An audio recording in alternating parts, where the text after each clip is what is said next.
So kind of tell everybody, just so everybody knows, you went into the nursing field. First of all, again, thank you for helping others and ending up in, doing your last stint with hospice, Mm. which is an amazing thing in itself. But when you were going through obviously your times, you saw that that job was weighing so much on you, along with your drinking, along with your eating disorder. Like, so all that led you into your fitness world, correct? Yeah. I was never I wish I got into fitness early. I was never into fitness. Like I was just never just never into fitness. Right. And then what kind of initially sparked it was my best friend had lost like 100 pounds, ran the Boston Marathon. I got to be there and I was like, wow, this was incredible. So I started, I had to do a coach to 5K. It took me a very long time to get to a 5K, which is funny to look at. But I started there and I was still drinking a lot, but it was still kind of, to be honest, I did it more for the community. It was fun, like Right. fun people. And there was drinking at the end of it. There was a party at the end of it. Like, of course I'm showing up for this.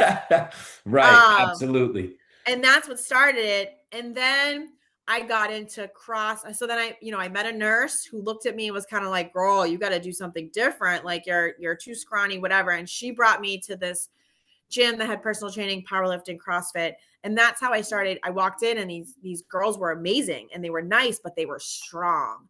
And that kind of started the idea of like, you need to do something different, right? So my something different was showing up to this gym and working on stronger, but not working on my drinking or my eating. Like I remember he did like an in-house powerlifting meet and I won the trophy for my weight class because I was the only girl under 104 pounds.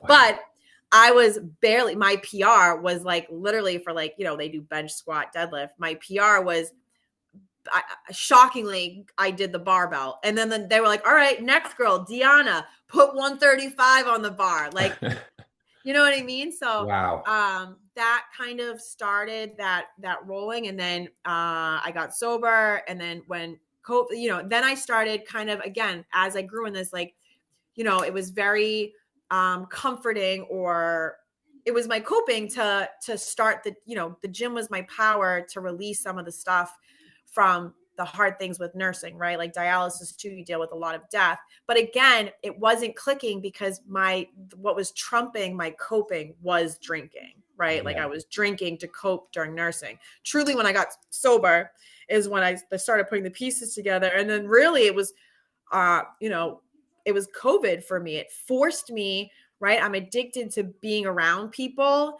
I'm codependent on that almost, to Right. not have to sit in my feelings. COVID forced me to deal. I was a hospice nurse during COVID. I dealt with death and being sober, and the gyms were closing. So I lost my coping. And an old friend of mine that I met in that very first gym was like, girl, you got to do bodybuilding. Like, come hang out with me in my warehouse and I'll teach you bodybuilding. And that was truly when the catalyst of like, he's like, you got to eat if you want to do body, right? And that was kind of like, it got to a point, like you said, like you have to get to that point where the pieces are starting to be like, make sense, right? I had a nutrition coach in 2017 and she taught me so much about the basics, but it took me 2 years. It literally took me 2 years before it started clicking of like, okay, I understand what she's saying, and then continuing to grow from there. But really, it was COVID. It was having to show up for myself. It was having to stay. I was talking to the girls yesterday at Luna Recovery, and I was like, I remember during COVID, I sat on the couch and I was like, I had all this wine here, thinking I was gonna have people over and somebody's gonna want wine. I'm Italian, right? So you Of got to offer course. them.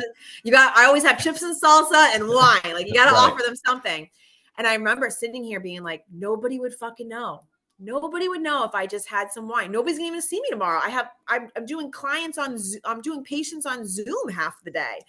Nobody would know if I just drank. And I sat in that for a Wow. very, very, and then my next thought was like, this doesn't feel good. But then it was like, well, you deserve to feel this way. Keep Interesting. suffering. You deserve Yeah. to sit in the suffer because you forced yourself here. You made shit decisions and you did all this like bad things. Like you deserve to sit in this shit. Now, Um, did you, it's just, Yeah, that's pretty intense, by the way, because it's almost like again, bring religion in, don't believe, believe, but like Yeah, the devil sits on your shoulder and he's always tempting you to do this, and it's right in front of you, always. and nobody's there. Nobody's there to say, hey, by the way, you don't, if you don't, if nobody would know if you had a drink or not, like, because listen, you're a professional at it. You've been doing it for a very long time, like I was. I could drink all day, all night, get up the next day and get back to work and do what I needed to do Oh, and I was going to workouts, workouts, everything. hungover, still drunk. Yeah. Uh, yeah, I Smelling like a like a factory, like a just came out of distillery. I know all the yeah. things. And so when you were processing all that through your head, because I think people need to hear this, what you just said, I'm not doing it. Like, because I mean, you could have very easily popped the cork and been like, or did you just say, you know what, I better dump all this wine out? Because like for me with the pills, I knew I had one little vial to get me home from Miami, but I had a whole bag of them that the next morning I dumped in the toilet when I realized that I had a coming to Jesus or coming to my father, being like, okay, my next step's heroin, and I gotta get rid of this Yeah, shit because I yeah. can't, because I know if it's in my bag, I'll be like, oh, just one more. I just know it would have Just one happened. more. Yeah, just Mhm. one more. That's what I would Mhm. have did. So did Mhm. you like actually say like, all right, man, did you throw the wine out? Like, I'm curious. So Yeah. I yeah. ended up I think, I had my little COVID circle of friends, right? And some of them were, they weren't sober. And I was just like, listen, I'm going to throw all this stuff away. If anybody wants it, just take it. I can't sit here and look at it anymore. It's just like, it's, Good it's for like you. torturing me. Right. So I Yeah. got rid of it. But I think what kind of stopped me, right, is having that, um, call it higher power or just like my Catholic guilty conscience of like, Yeah. I have to go to bed knowing I'm telling people I'm so like I didn't have the guts or the desire to have to like at that point like you can't I had guilty conscience so I couldn't lie. So I didn't really have the desire or will in me to have to tell people I failed. Like Yeah. that's the last thing I want to do to myself is have to admit failure, right? So I was Right. like, that's what kind of kept me going. And the fact that I had a list of 27,000 people that I felt like were watching me, waiting me to fail. And I was like, fuck you. No, I'm not going to fail.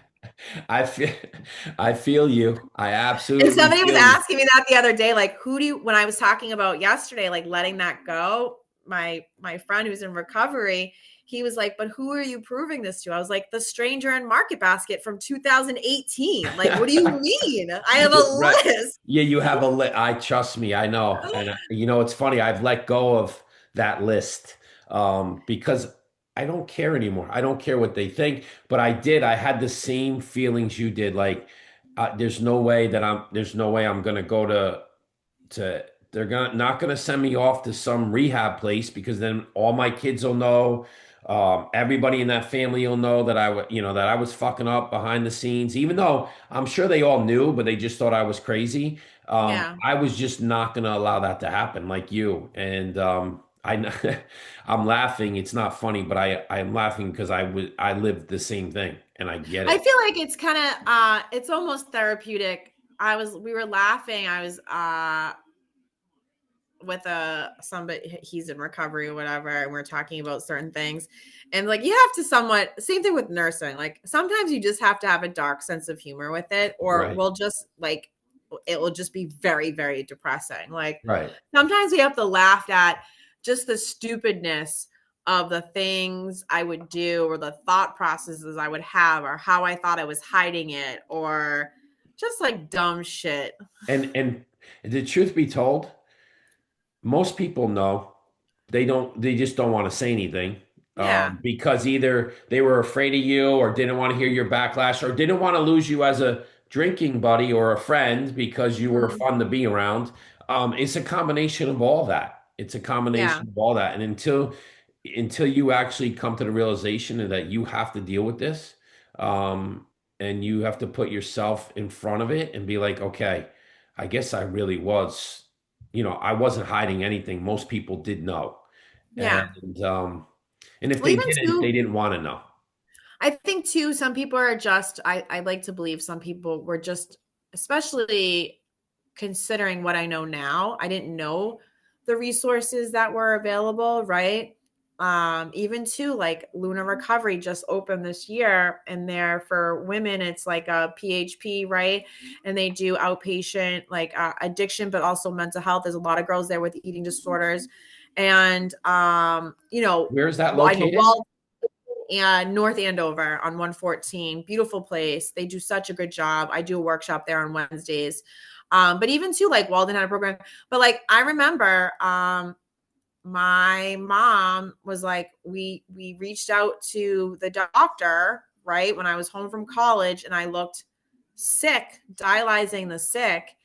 And again, like there wasn't a whole lot of conversations in our house. Like we didn't talk about a whole lot. So like it kind of was like I feel like kind of like they didn't know what to do. So they danced around it versus Right. like, what the fuck are you doing? Right.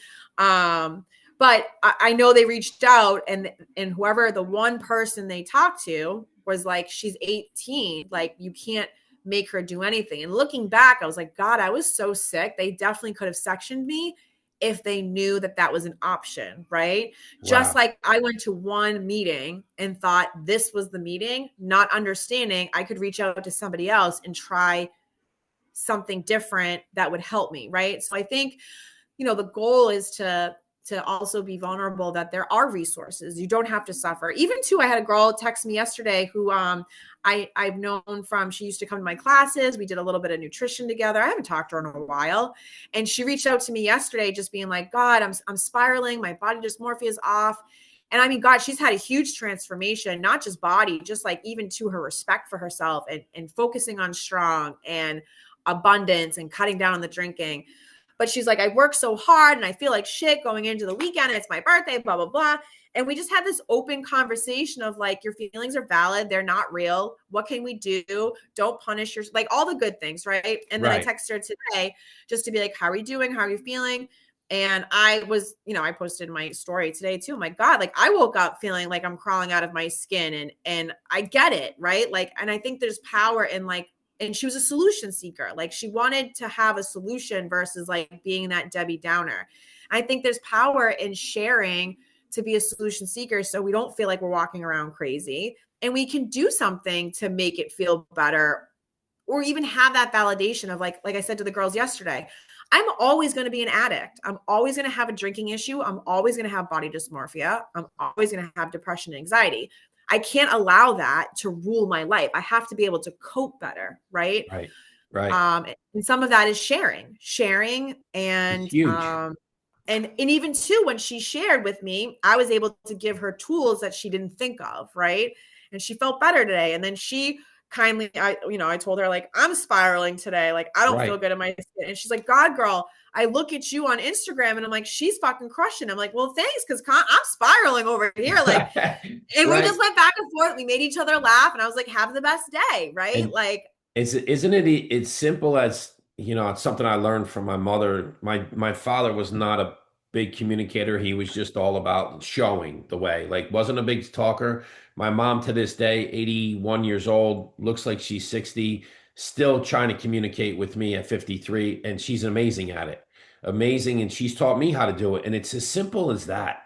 As simple yeah. as what you just said with the young lady that came back to you when you I have those same days. Like whether I'm bouncing stuff off my wife or whatever it may be, when after you have the conversations, you're like, okay, things are not as bad as you think they are. Our minds race.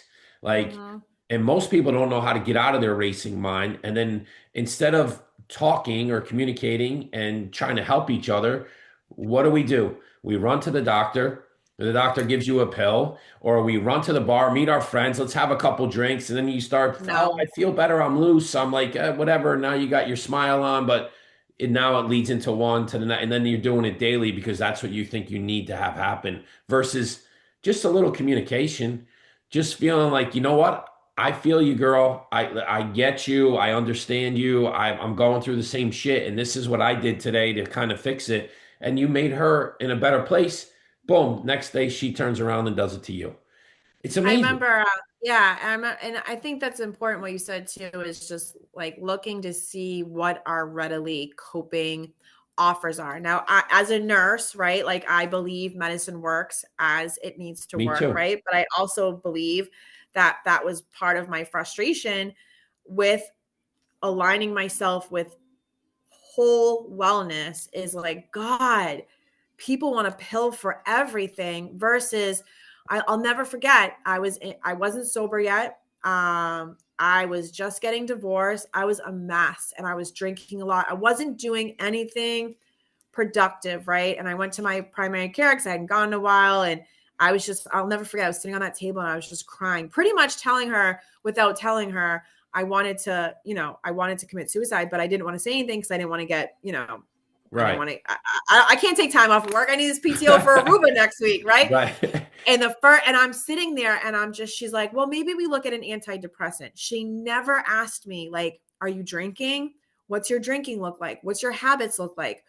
Where's this mindset? She never even asked, like, what's going on outside of here? Never asked about, like, never knew about my divorce, never knew that I was in a toxic relationship that I Yeah. felt like I couldn't get out of.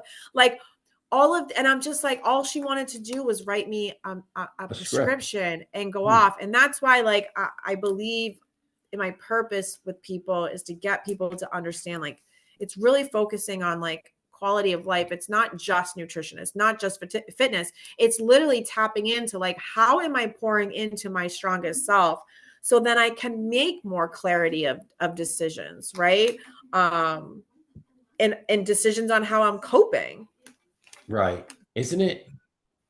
You said one key word there that I talk about a lot too, which, for instance, being a nurse, you do have a lot of purpose, but a lot of stress. Purpose is enormous. Mm, It's funny how fast when people, because this happened to me when I went to Wall Street thinking like, I'm going to make millions of dollars, I'm going to retire early, and I'm just going to have fun.